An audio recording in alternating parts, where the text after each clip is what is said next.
Hello, class. So you have probably heard of the ride of Paul Revere. But what if I told you he was not the only man to ride that night? A second, third, and fourth man also rode to warn the colonists. What if I told you a woman, no, actually a teenage girl, also rode to warn others that night? Well, it's true. This story came to light thanks to the poet Henry Wadsworth Longfellow, who wrote his poem in 1860, even though the ride originally took place on April 26, 1777. Longfellow himself took some artistic license with the facts of the case to improve his poem. One major discrepancy was the line where Longfellow had Revere arriving safely in both Lexington and Concord, when in fact he had been captured for a time before getting to Lexington and thus never made it to Concord. And of course, it is partly thanks to Longfellow's poem that Revere gets the glory, that is not his alone. Paul Revere himself also helped project his memory into history by writing his own accounts.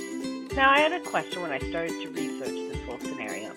How did Paul Revere know the British were coming in the first place? According to biography.com, Dr. Jeremy Warren in Boston sent for Paul Revere, and the doctor revealed to Revere, thanks to his own spy network, that the British regular troops were preparing that evening to march into the countryside.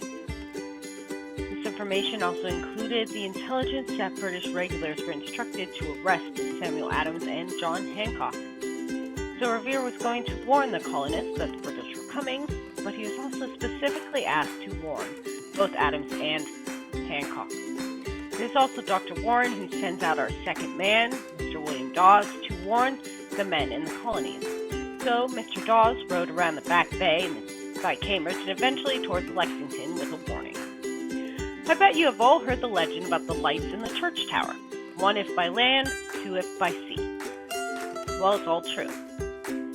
Paul Revere recruited unnamed friends to help and instructed them to light one or two lanterns when the British departed Boston. When the British departed, they departed by sea and rode over the Charles River to Cambridge. So two lanterns were lit in Christ Church, which is now called Old North Church. That way, Revere, and presumably the Sons of Liberty, knew that the British were coming from the direction of the sea and not over land.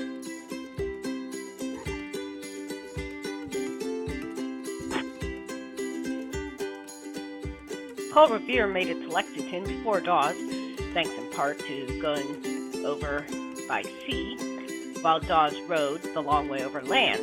However, the man met up and had a chance to refresh himself shortly after warning both Adams and Hitchcock. After they refreshed, the men decided to continue on to Concord to check on the Patriots' military stores. The men were stopped, but William Dawes escaped and continued his way to Concord. Eventually, Paul Revere is also let go.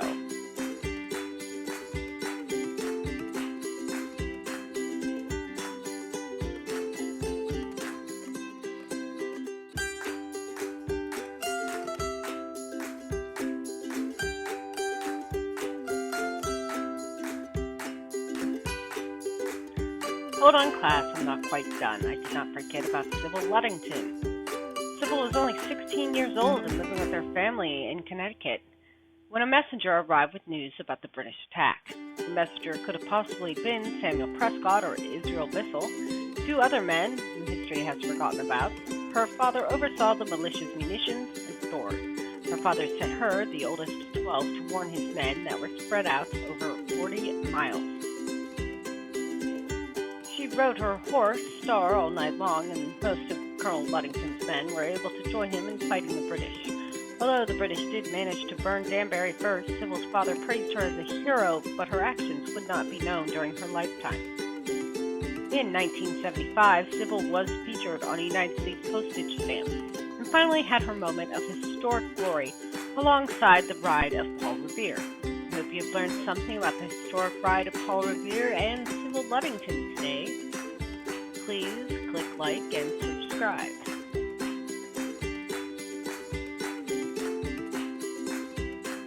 Class.